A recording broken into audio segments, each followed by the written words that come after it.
I didn't see that. I think that might be the old one there. It's also smaller. I hope this will come out. Oh, that's interesting. Yeah, I know I shouldn't be using a screwdriver, but yeah, I can see corrosion in there as well. Some people call them agricultural. Right, it's a bit mushed up. That's not me tapping it. Shouldn't really be that difficult. Oh, is that it there?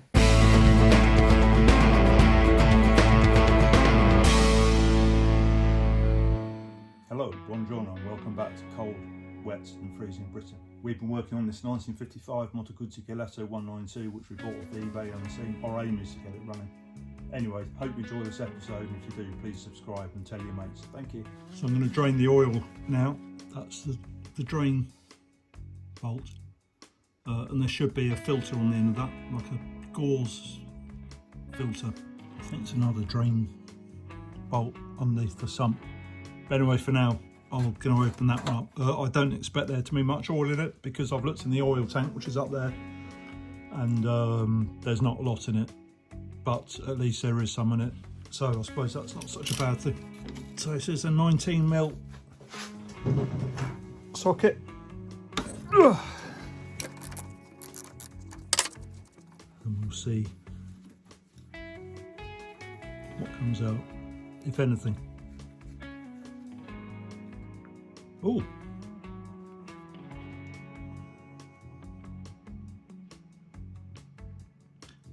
and you know what? It's actually not filthy black. It's actually reasonably clean.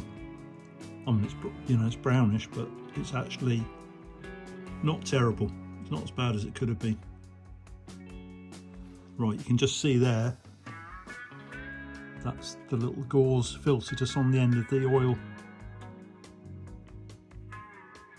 So that's the sump nut, as it were.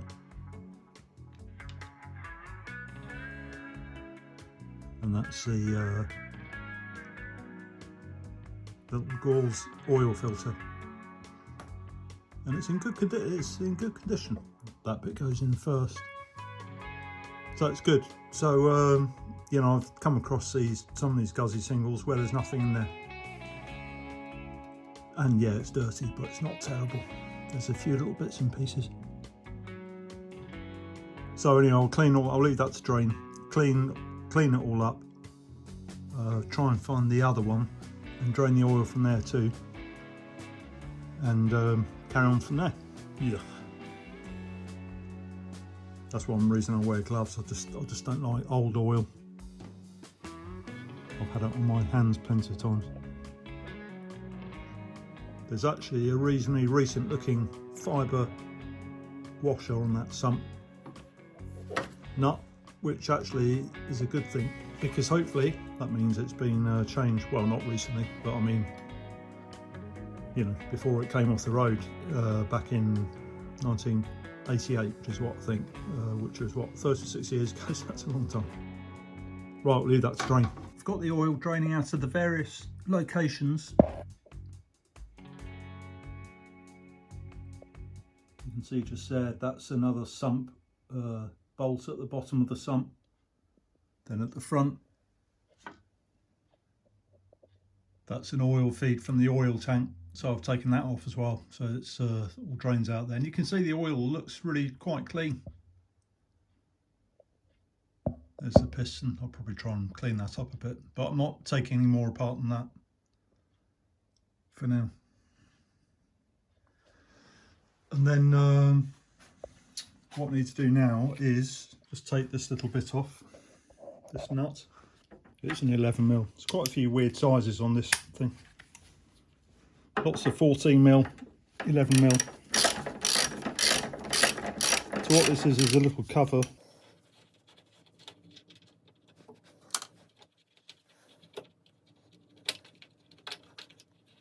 Trying to get the paint off too much. And then under here there's another. This is basically another oil filter feed in there.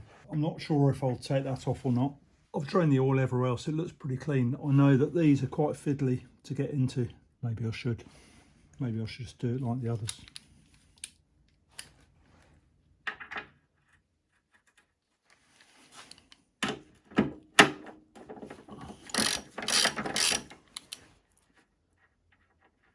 I can quite often hear people fit oil taps in.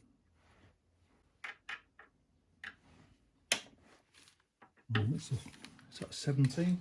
Oh dear, always have your sockets ready. Yeah, that's right, first time, 17. So I'll unbolt this and probably quite bits of oil drip out of here, but to be honest at this point, it doesn't make a difference. Okay, so you can see there's an oil feed there. That's the oil feed that goes to the front, to the engine. Now I'm pretty sure, I don't know if you can, let's get that fibre washer out of the way. Yeah, I don't know why I'm wearing one glove, not another glove. I should really get my drill down here and use my impact. It's just so much quicker. Right, okay, here we go. Oh, it's oil all over the place. Just gonna get my oil tray from underneath.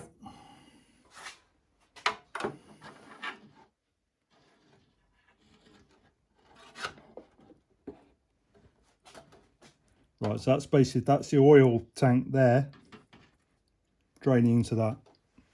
And you can see that's a pretty big, I mean, you know, it's got quite a few oil filters, this bike, so, you know, so the motor's quite well protected. But that's the major one. And again, it's in really good condition. You know, I've seen these in the past all crushed and all bent and all broken and stuff. It really is in really good condition. So I'll just clean that in petrol and dry it out and put it back in. But at least I know all the oil is, you know, been completely drained. And once we get the head sorted out and get it back on, I'll fill it, obviously full of fresh. I think it's a straight 40 on this, or a 2050, something like that. Right, at this point doesn't matter where it drips, it's only going to clean stuff. Yeah, that's the oil tank in there. Then, you know, I'll probably run some paraffin through just to sort it out a bit. But, you know, the oil's not terrible. It's really, I mean, I've seen far worse on Italian bikes that have come from Italy. Just, you know, like oil like mud. I mean, this is, you know, here it's a bit blacker, but it's really a lot better than a lot of bikes I see. So I've been this morning to go and collect my cylinder head, the Dell'Orto cylinder head, from my mate Thatch, who is not far from here, and he's my go-to bloke to look at stuff that I just need a second opinion on. Well, not just look at it, to do the work on it. Camshafts, crankshafts, stuff like that. I'll take them to him if I'm reusing stuff, and I'll let him look at it. You know, I'm capable myself of making a decision, but it's always good to have a second opinion. He basically runs a machine shop, so he's rebuilding engines every day. And he's such a good bloke, and he says to me that enjoys seeing some of the weird stuff that I bring into him, because it just gives him a bit of a break from the monotony of working on modern car engines. Anyway, he's done this work for me. So you remember what the head was like before? It was filthy and the valves were stuck in. So he's cleaned it all out. He's got the valves out, so you can see they now work as they should. And as you can see underneath, he's also lapped them in, so I'm not going to bother doing anymore. I was happy to lap them in myself with my old grinding paste thingy. I just don't need to. He's done it all. He's cleaned it all up really nicely. And he said he's checked the valves, they're all fine. He said they're not bent, they didn't clip. And he reckons that one of them must have just, you know, seized from standing at one point. He said they were quite corroded on the valve stems. And then at another point, maybe somebody went to kick it over or whatever, and the other valve opened as well, but there was no damage. So it's great, and he's such a nice bloke, and he charged me pennies for the job, because I go out there and I chat with him, and we talk about music as well, because I'm a guitarist, and he's a singer in a tribute band to Slade. If you're in Britain, you should know who Slade are, or were. And Thatch is basically looks a little bit like Noddy Holder. Well, he looks quite a lot like Noddy Holder. Anyway, he sings in a tribute band, and his band is called Slide, S-L-Y-D. So if you Google that, have a look. And they're really good as well. But primarily for me. He's a brilliant engine guy. So that's the head ready. He even found me the head gasket, which he said if I clean it up and re-anneal it, I could reuse it. I do have also the exhaust gasket, but it looks a bit knackered to me. I've got a friend in Holland who's got quite a few Dell'Orto parts. I've been in touch with him. I think I might just put, you know, new head gasket, new exhaust gasket. I need a few other bits and pieces, so I'll wait to hear from him and see what he says, and make a decision then. Then I've also been removing all the other bits and pieces to do with the oil lines on the Dell'Orto, so that I know everything's clear. I've got to clean all this up. You can see the filters are filthy. That's the main filter. That's pretty big. That's one that came out of there. I think I showed you. It basically sits in there. It's the main filter. So the oil tank is here. So I've taken that out. Just needs a clean, but in really good condition as well, because like I said to you in the past, often these things just get damaged. But really good nick. You can see the old oil coming out there. So yeah, lots of cleaning ready to do. And there's the air cleaner. So I've got to take that gauze out and wash it all in petrol. So I'll get some fuel and clean all this stuff up together at one go. And then I've got to rebuild all the rocker assemblies on the head. All the components in those are fine. I'll measure the valve springs, but I can't imagine they're going to be worn out. They could be, but unlikely. I might try and reuse the gaskets if I can clean them up. There's a little bit broken there. If not, I'll just make some gaskets. Right, so better get on with it. I've been trying to clean this carburetor. It really is filthy, as you can see. In fact, it's probably one of the worst ones I've ever come across. Then also the push rod tube next to it. I did try some just normal degreasant. I live in the UK, so I'll try and buy products from, you know, Screwfix or those kind of places. I tried some Screwfix degreasant, which is normally really good. That didn't really seem to do much, and this makes me think this is kind of mainly mud, dried mud. And there is some stuff that you used to be able to get in those kind of Poundland shops. This stuff, really, really good. You spray it on and you leave it for a bit and kind of brush it, and then you just, well, you can clean it with water. But it works really well. Unfortunately, you can't get it in these big litre containers anymore. They only do it in small ones. They obviously caught on that everyone was buying it. I think I saw it recommended on a forum somewhere. So anyway, I'm just literally spraying this on. Sorry, wrong one. Just spraying it on and just trying to work it in the toothbrush.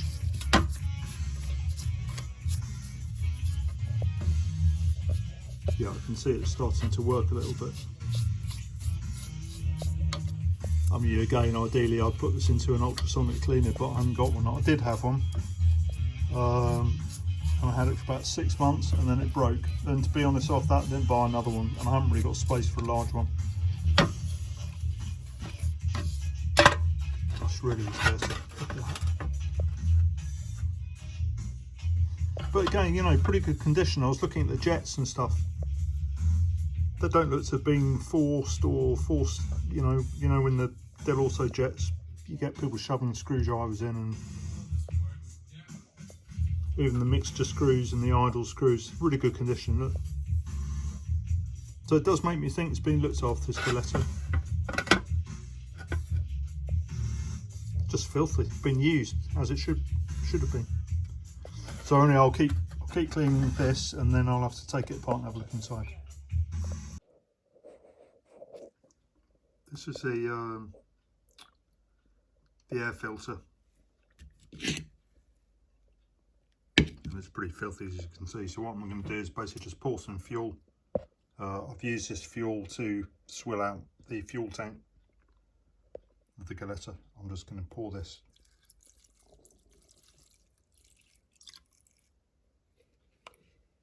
in there so that it can start soaking. Oh, look at the colour of that.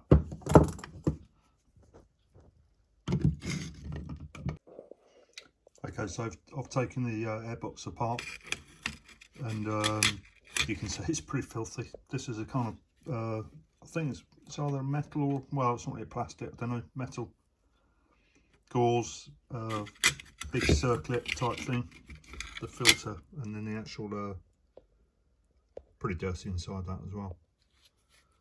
So I'll clean all that up. So I'm cleaning the carburettor now, and as you can see, pretty filthy. That's the float bowl full of crappy, rusty, well, I don't know if it's rust, you know, just crappy old fuel. You can see on the top of this float bowl there's the remains of what would have been a cork gasket, and you can't buy them.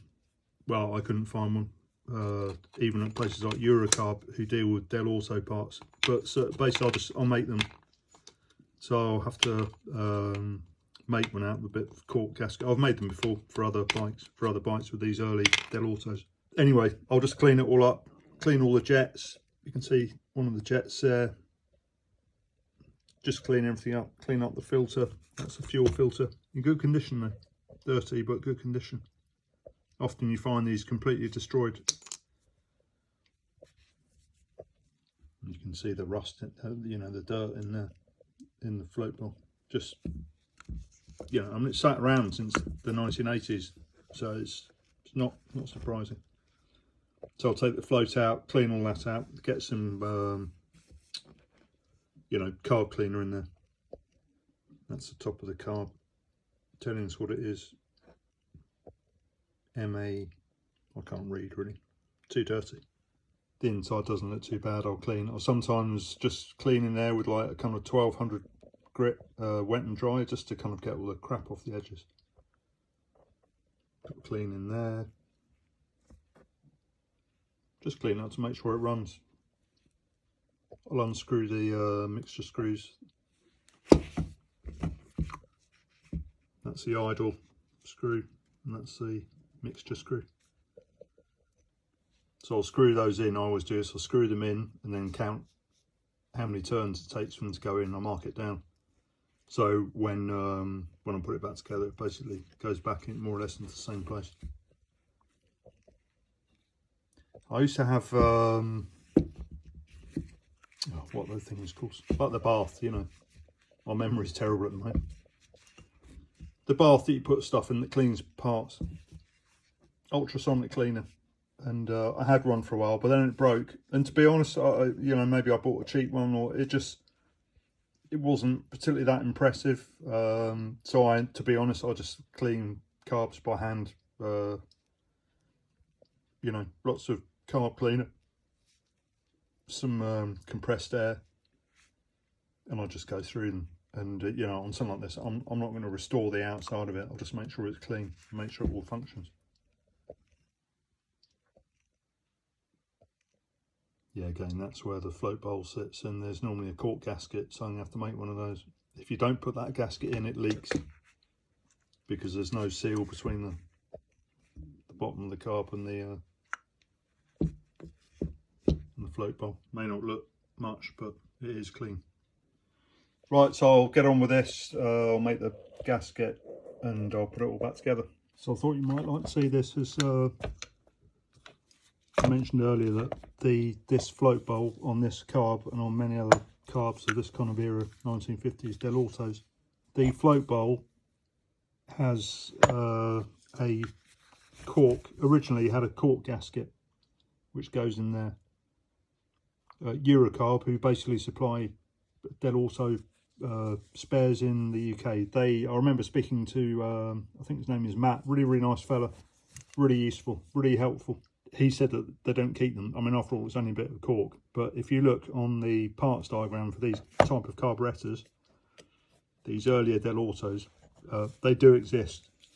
And in my experience, and I'm happy to be proved otherwise, if you put that float bowl onto that with without some kind of sealant, you know, I'm not going to use a liquid sealant because that's not what you're meant to use.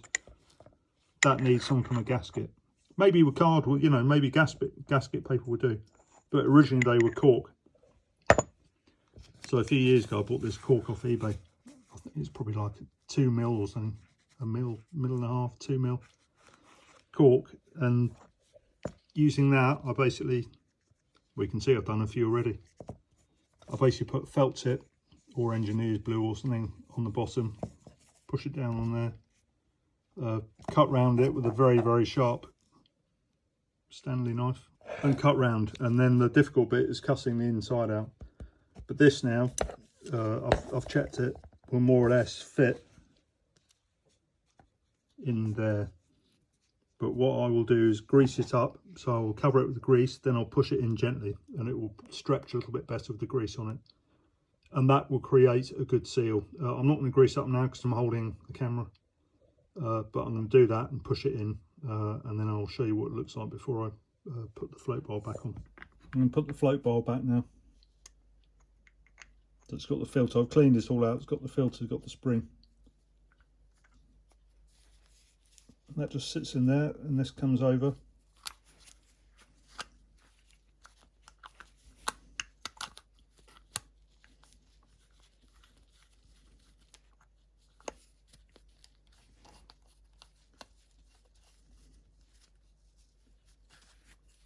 And that little knurled wheel.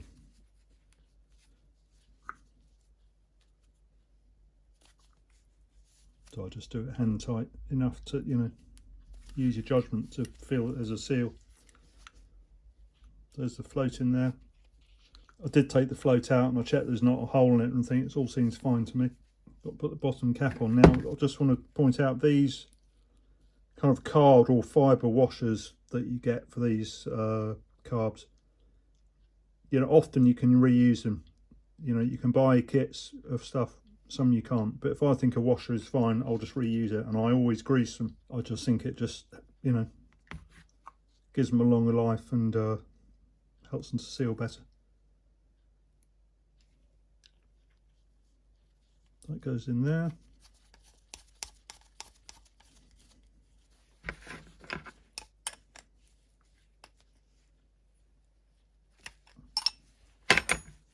This is a useful little tool. This is off a brass brush I had, and I keep this to when, obviously I use this stuff, for example.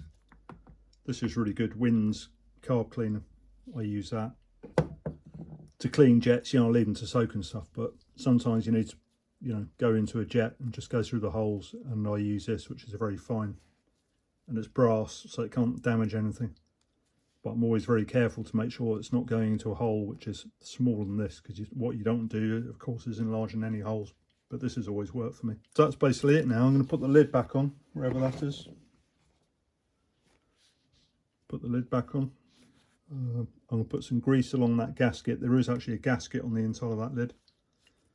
Now again, ideally if I had one I'd replace it, but I haven't got one here, and I think that one will do. I'm going to grease the inside of it. That'll go back on there. That screws down. The carb top is still on the bike with the slide. I didn't need to take that off. I'll just clean it while I'm there. And then of course the big Dell'Orto air cleaner sits on that. So it sits like that. But of course I've got to fit the carb before I can put that on, because that pokes through the frame of the Galletto. Anyway, I'll clean this all up, you know, without restoring it utterly. I think it's a pretty good finish, because, you know, it's not restored, but it's all working. Blown through all the jets, cleaned it all out, cleaned all the crap off, cleaned all the dirt out, and this should work fine now. Unless, of course, it's completely worn out, but it doesn't look like it's completely worn out. As carburetors go, I have to say, it's actually seems in pretty good condition compared to some that I've seen on some of these old Italian bikes. And you know, they're nice, they kind of clean up quite nicely, but I don't want to polish it. It's pointless me polishing it and restoring it, over restoring it. So I'm just starting to clean this, the right hand side of the Gillette, the running board. That's filthy, covered in engine oil. It's weird because I don't think it's particularly a leak. I think it's just years and years of stuff being flung off the chain. But I'm cleaning it up now. And in fact, of course, if you've ever owned a British bike, you'll know that oil really protects the underneath pretty well. So got to get rid of all of this, and I'm using petrol because a lot of the degreasants that I try and use, they just don't get rid of this stuff. So a bit of petrol on top, toothbrush just to get in there, get rid of it all. It's actually black. The original finish was black underneath here. So once I've got all the grunge off, I'll have to see what colour this is underneath. I'm thinking I'll replace these rubber kind of footboard rubbers because they're knackered. I mean, they're just falling apart. 1, 2, 3. The ones on the other side aren't too bad, but basically you unbolt these. These are nice. There's little aluminium things that hold them in. You unbolt those at each end, get a new rub and put them in. But I suspect, you know, I'll only be able to find these in Italy. And again, I want the bike to look good, but I've got to be careful not to, you know, over restore it. But I do think these are a bit too far gone, and I think some new ones sitting in there wouldn't look too bad. So I'm going to start clearing up this whole area. My mate Fred, who is going to send me a few parts for the engine, he hasn't got these. So in the meantime, while I'm waiting for parts for the engine to put it back together, it's going to be a few days before they arrive. I'm just going to get on with cleaning the rest of the bike. I'm going to clean this area too, take the wheel off, check that the chain adjustment is working properly. I'll check the front brake, take the wheel off, clean all that up, clean all this up. Just cleaning really. I think the horn needs a bit of attention. It's probably seized up. The good things with these because they've got screws and nuts, you can just take them apart. And often, you know, just de-seize them and then you put current back through them again and they work. So lots of cleaning, but anyway, progress is being made on this Galletta, or cockerel was over here. So I'm just going to try and clean this chrome rim up a little bit, just to make it a bit more shiny, that's all really. And I'll use my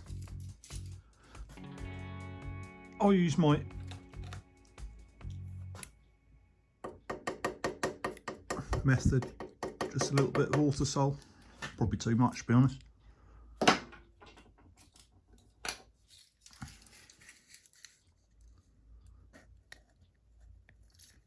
A little bit WD-40. Then I'm just going to get my little bit of tin foil.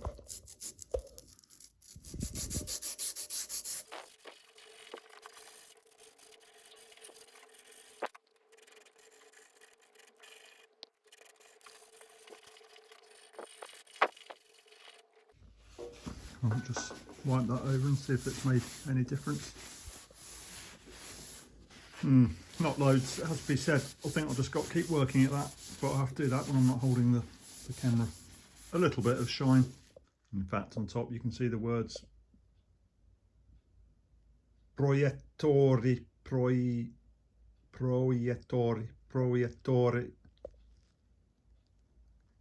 Is that CV? I can't tell. I'll keep cleaning that, and I'm also going to carry on with the handlebars that need some work here, and the levers, just to get any corrosion off them. So I've finished cleaning the headlamp rim, and as you can see, it's come up yeah, I think pretty nicely really. It's then some shine to it. Yeah, you have that patina of the original finish. And what has come through is the lettering on the headlamp rim that you can see here, which actually says Proiettori Carrello, and that's the little brand for Corello, which I think it might be a sword, I can't remember. And in fact, I think that's repeated on the, just here, on the ignition key cover. So I'm a bit confused, because normally these bikes would either have a Corello system or a CEV system. And the lamp is clearly CEV. I mean, you know, it could have been replaced in the past. It could have been broken, I suppose. Maybe the original one was Corello and this was a replacement. You know, it's possible in 70 years of existence. Anyway, I'm very pleased with how that rim has come out. And I also compounded the the paint, the black paint on the headlamp as well. So that looks kind of shiny, but again, it's got its, you know, original condition. And you know, you'd lose all that if you restored it and resprayed it. The ignition cover as well has come out very nicely. And again, you can see these little details coming out with cleaner. You can see 1 and 2, so position 1 and 2, and I hadn't even seen those before. And what I did use here was my Dremel with, I've got lots of little brass brushes. And you can use them very, very gently, because they're made of brass. They're just very gentle, and you can just take the top layer of oxidation off. And I use a little bit of oil, and then I'll polish afterwards with a bit of metal polish. And it's come out very nicely, I think. And I also started just here as well, looking at the, that's the top nut which holds the handlebars on. Now the chrome on that is fantastic, but the reason being is because it's been hidden under that cover that you might remember I took off before. Which I'll put back on, but this has been protected clearly by that. So next thing now is just to clean up these levers a little bit, because these particularly, they've got sharp, you know, corroded chrome on them, so I'm going to have to clean those. I want to take this off. This is lovely.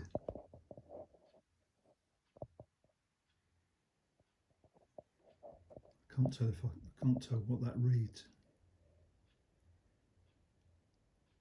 Wattage. I'll have to get my magnifying glass out and have a look at that. But these are kind of things I love on old Italian bikes, that you find these things, you know. St. Christopher's, and it's so small. It's, you know, it's obviously a religious thing to protect the rider. Anyway, I think I'll take that off. Just can't quite make out the lettering. I'll have a proper look at it and see if I can sort it out. Then I've got to clean these levers too. That one's okay, I've already sorted it out. I've noticed that the advance and retard lever, although it's not seized here, I can feel it's not doing anything. So I would think that the advance retard is probably seized at the kind of points end. So that's another thing I've got to check out. But as I work my way down the bike, that's what I'll be doing. I've got parts coming from my friend Fred in Holland for the engine and a few other bits and pieces. And once they arrive, I can start thinking about putting the engine back together. Oh, I also managed to get the fuel cap off, which I couldn't get it off before, but I left it to soak with a bit of WD-40. Then these are Baker lights, or an early kind of plastic, really nice. I'll put a bit of copper slip on there, stop it sticking again.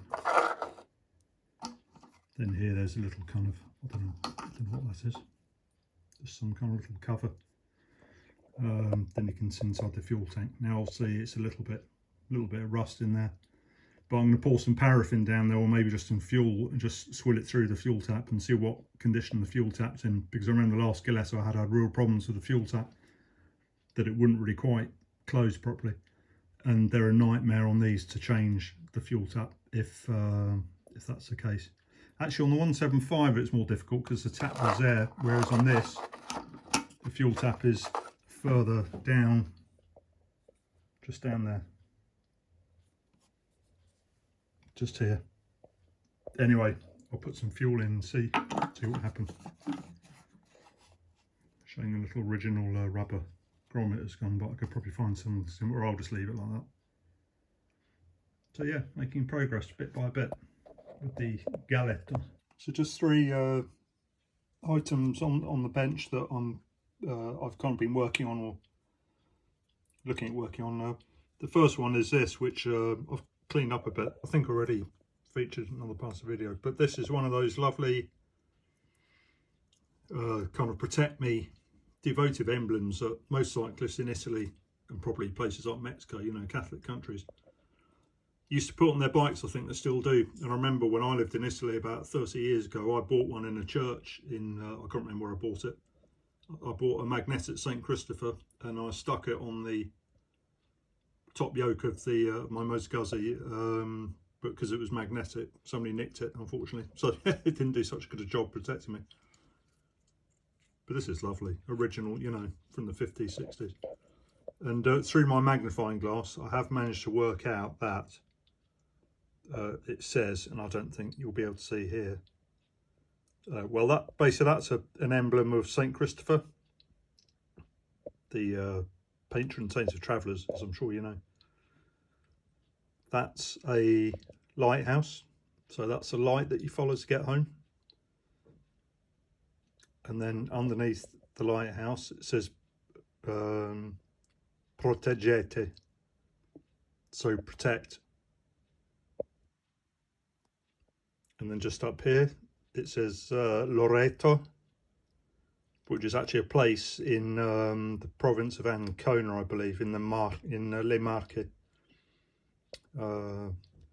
Not so far from where this bike lived, in Forlì. And then over here I believe it says Chiesa di Loreto. Anyway, I looked it up and it turns out there's a very famous medieval painting of St. Christopher in the Basilica of Loreto. So I reckon that whoever put this on the Giletto bought this in that church and put it on his bike, hoping it would protect him from accidents and so on. Just very nice. It's not worth anything, it's just really, really interesting. And the kind of thing you find on these old bikes. And again, to me, it's like, you know, the archaeology of the bike. Very interesting indeed. And there's also the fuel tap, which I took off this afternoon. As you can see, it's pretty filthy. And I'm going to clean that up, leave it to soak, because at the moment the tap doesn't turn. And although I can get another one, yeah, it's all blocked up as well in there. Although I can get another one, in fact I'm off to Italy soon, I'll probably get one when I'm out there. I'd rather that this work. Something else I've sorted out, so I took the fuel tap off. It was absolutely filthy. Also because of the way that it sits at the front of the bike. It's not protected by anything, so it's just sitting there with loads of mud. It was seized up, but I've left it overnight with some carb cleaner in it, and now it opens and shuts, and if I blow through it, it will, yeah, I can tell that it will stop the fuel, which is good. It's calm, right? New, really, really good condition. Nice old brass filters they used to use in those days. I'm not going to mess with all that too much. I'm just going to clean it all through and replace it and just see what the fuel's like coming through. And the other part of it is this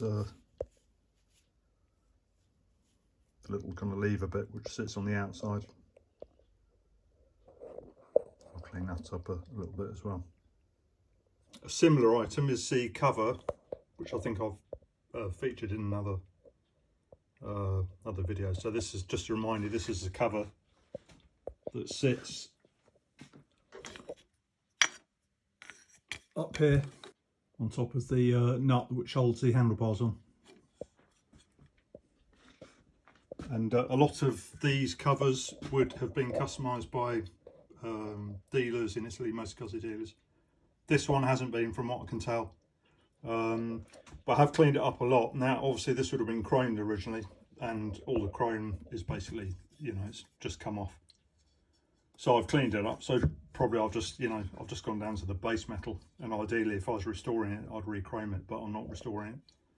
So I've just gone back to the, you know, just get the rust off, and I'll probably wax it just to stop it corroding again. Anyway, it's very nice. You can see most GUZZi written there. Then I think hopefully just above that you can see there's a symbol of the galletto, or the cockerel. So here's his, what do you call it, the thing on the top of their head. I'm sure it's got a specific name. The flappy red bit of skin. There's his beak, there's his eye, there's a bit under his chin. And then you can see the feathers coming back there, and then his two legs. So that's Galletto, and it's just nice.